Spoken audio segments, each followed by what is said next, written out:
और इस वक्त रिया उन तमाम सवालों के जवाब देने के लिए तैयार हो रही होंगी जो बहुत जल्द एनसीबी उनसे पूछ सकती है। 80 दिन में रिया की कहानी में 180 डिग्री का टर्न आ चुका है। ऐसा कहा जा सकता है कि रिया अपने आप को जैसा प्रेजेंट कर रही थी और उनकी जो रियलिटी है, दोनों में काफी फर्क हो गया है।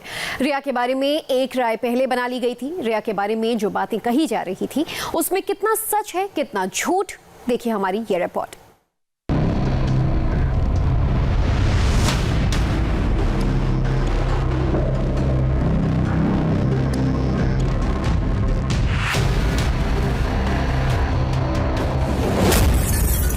रिया गोल्ड डिगर या किलर?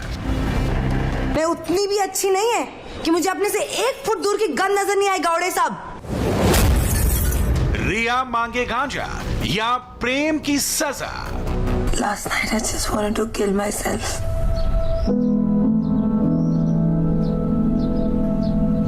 लग रहा था कि कोई पॉइंट ही नहीं है।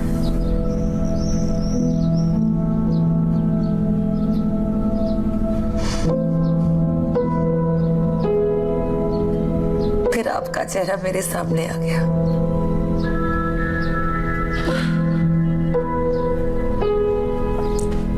मेरे बिना आप क्या करोगे? रिया चक्रवर्ती की true story. I don't love you anymore.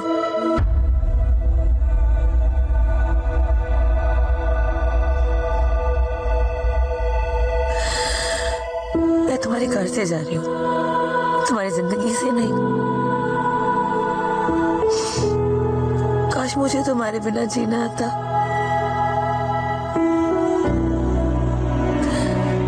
कोशिश करूंगी। एक हीरोइन है जो कभी एक हीरो से बेइंतहा मोहब्बत करती थी। एक हीरो था जो हीरोइन पर जान छिड़कता था।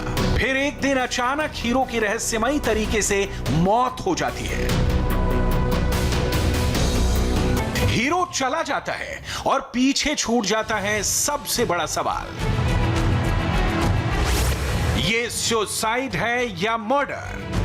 इस सवाल का जवाब पाने के लिए हर किसी की निगाहें सीधे हीरोइन पर जाकर टिक जाती हैं। फिर शुरू होता है इनकी लव स्टोरी का डेडली पोस्टमार्टम, जिसकी हर एक लेयर के साथ एक नया सनसनीखेज सच सामने आता है।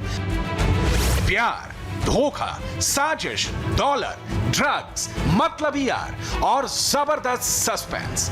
किसी बॉलीवुड की फिल्म की तरह इस कहानी में हर एक एलिमेंट मौजूद है। जब हमने सुशांत सिंह राजपूत के मौत की इन्वेस्टिगेशन की स्टोरी शुरू की, तब सुशांत सिंह राजपूत की मौत को आत्महत्या बताया गया था और इसकी वजह डिप्रेशन को बताया गया था और इस बारे में कई तर्क भी दिए गए थे। बाद में नेपोटिज्म का मुद्दा सामने आया और बॉलीवुड की कई हस्तियों पर भी सवाल उठे। लेकिन जब सुशांत सिंह राजपूत के पिता ने एफआईआर दर्ज की तो जांच की पूरी दिशा ही बदल गई और इन्वेस्टिगेशन एक नई दिशा की ओर चल पड़ा। सुशांत सिंह राजपूत एक मिडिल क्लास का लड़का, जिसने वो सपने देखे जिनको मिडिल क्लास दुनिया में सिर्फ सपना ही माना जाता है। लेकिन इस लड़के ने ख्वाबों को पूरा करने की हिम्मत दिखाई, मेहनत का साथ नहीं छोड़ा और उस मुकाम पर जा पहुंचा जहां पर इंसान सुपरस्टार कहलाता है, हर किसी की आंखों का तारा और दिल में सितारा बनकर रहता है।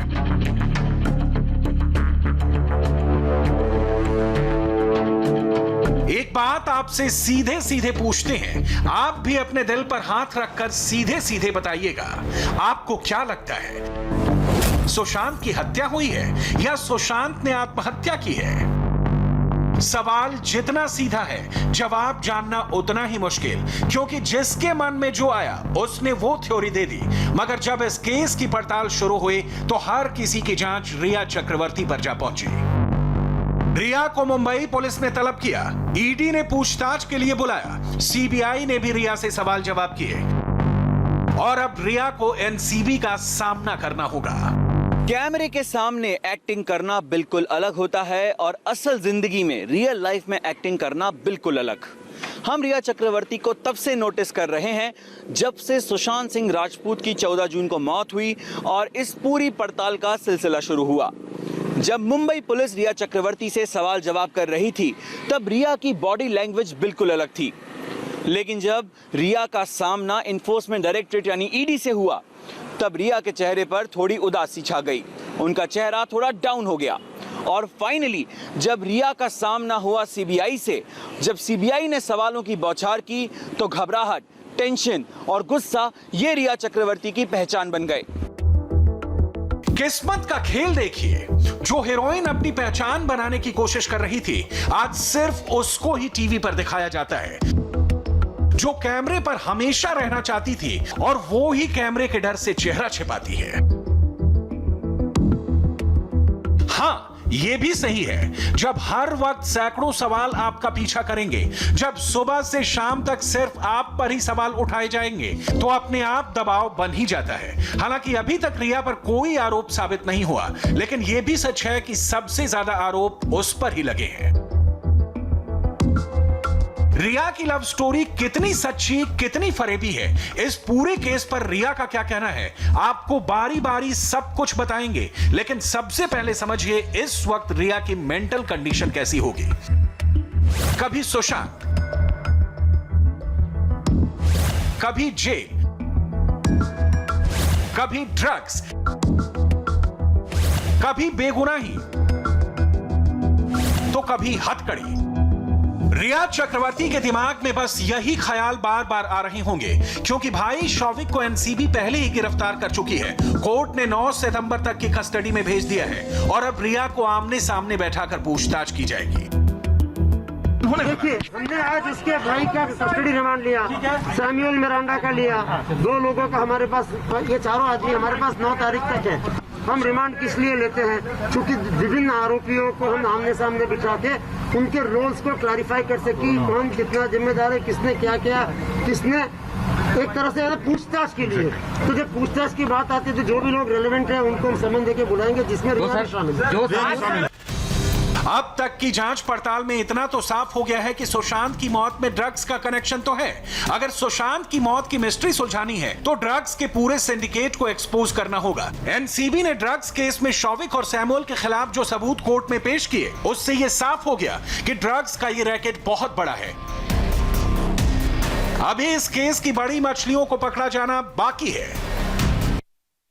देखिए, इस केस से हमें, देखिए नॉर्मली बहुत सारी ये जो इन्फॉर्मेशन इस समय हमारे पास है, और मुझे ये पूरा विश्वास है कि इस केस में जो आप लोगों ने हमें मीडिया में जो सपोर्ट किया है एनसीबी को, उसके बाद और बहुत सारी इन्फॉर्मेशन एनसीबी के पास आएगी, दूसरी एजेंसीज के पास आएगी, और ये हम अपना प्रयास जारी रखेंगे कि चीजें ठीक हो। रिया के घर से ड्रग्स नहीं मिले हैं, शौविक के पास से भी कोई ड्रग्स बरामद नहीं हुई है। हालांकि एनसीबी की अब तक की जांच में इतना जरूर पता चल गया है कि ड्रग्स के लिंक बॉलीवुड तक है। ड्रग्स के तालाब की बड़ी मछलियां कौन है, यह जानने के लिए छोटी मछलियों का पीछा करना होगा। छोटी मछली यानी अब्बास, करण, जैद विलात्रा, अब्दुल बासित, इब्राहिम, सैमुअल और शौविक।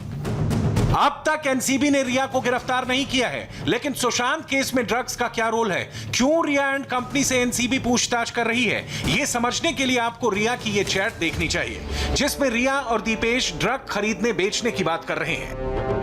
27 अप्रैल 2020 की चैट में दीपेश लिखता है, एक बैग 5000 रुपए का मिल रहा है। रिया फौरन दीपेश को जवाब देती है, वो लिखती है, अभी हमारे पास हैश है ना।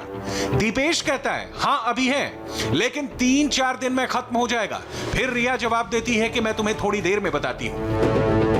रिया के ऐसे कई चैट सामने आए हैं जिसमें रिया दीपेश से, शौविक से ड्रग्स खरीदने की बात कर रही है। ऐसे कई सबूत हैं जो साफ साफ बता रहे हैं कि ड्रग्स की जलेबी में रिया भी इन्वॉल्व है। रिया ने ड्रग्स की डीलिंग के लिए बाकायदा एक चेन तैयार कर रखी थी।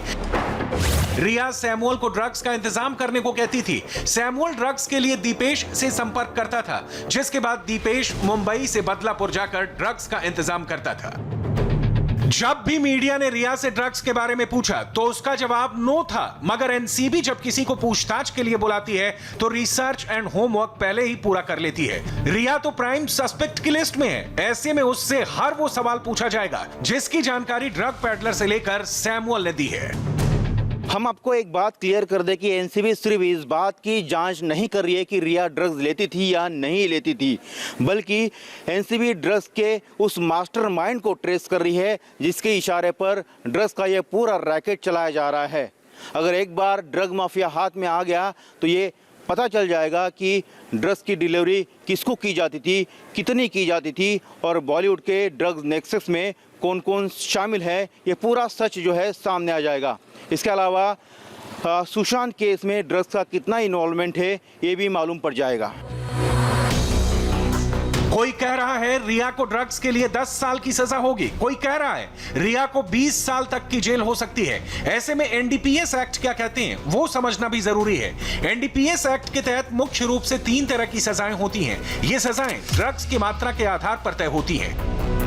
अगर कम मात्रा में ड्रग्स मिलती है, जैसे 100 ग्राम तक चरस, 2 ग्राम तक कोकीन, 1 किलो तक गांजा, 25 ग्राम तक अफीम, 0.5 ग्राम तक एमडीएमए, तो 1 साल तक सजा और 10,000 रुपए जुर्माना दोनों लगते हैं। इस तरह का अपराध जमानती होता है, हालांकि बार बार पकड़े जाने पर जमानत मिलनी मुश्किल हो जाती है। कॉमर्शियल क्वांटिटी में ड्रग्स मिलती है, जैसे 1 किलो चरस, 100 ग्राम कोकीन, 20 किलो गांजा, 2.5 किलो अफीम, 10 ग्राम एमडीएमए, तो 10 से 20 साल तक की सजा हो सकती है। 1 से 2 लाख का जुर्माना और जमानत नहीं मिलती है। कम और कॉमर्शियल क्वांटिटी के बीच जब ड्रग्स मिलती है तो 10 साल तक की सजा और 1 लाख रुपए तक का जुर्माना लगाया जा सकता है, या दोनों हो सकते हैं। जमानत धाराओं पर निर्भर करती है। अगर कोई व्यक्ति बार बार ड्रग्स का अपराध करता है तो पहले की तुलना में अगली बार 1.5 गुना सजा मिलती है। साथ ही मृत्युदंड भी दी जा सकती है। हालांकि इस कानून में एक राहत भी है। अगर कोई शख्स ड्रग्स के नशे का आदी है लेकिन वो इसे छोड़ना चाहता है तो सेक्शन 40A के तहत उसे इम्यूनिटी यानी राहत मिल जाएगी और सरकार उसका इलाज भी कराती है। इसके अलावा ड्रग्स पर पैसा लगाने पर भी जेल हो सकती है। अगर रिया ये दावा करती है कि वो सुशांत के लिए ड्रग्स मंगवाती थी, सुशांत ड्रग्स लेते थे, तो भी रिया फंस सकती है, क्योंकि किसी के घर को जानबूझकर ड्रग्स के लिए इस्तेमाल करने पर सेक्शन 25 के तहत 10 से 20 साल की जेल और 1 से 2 लाख का जुर्माना भी लग सकता है। इतना तो तय है कि रिया एनसीबी के सामने झूठ नहीं बोल पाएगी और इस बार सच से सामना करना ही होगा, क्योंकि जब तक सच सामने नहीं आएगा सुशांत की मौत से पर्दा नहीं उठेगा। सीबीआई के सामने आज संदीप सिंह की पेशी हुई। वो संदीप सिंह जो खुद को सुशांत के बेहद करीबी होने का दावा कर रहे थे। संदीप सिंह से पूछताछ की डिटेल्स बस एक ब्रेक के बाद।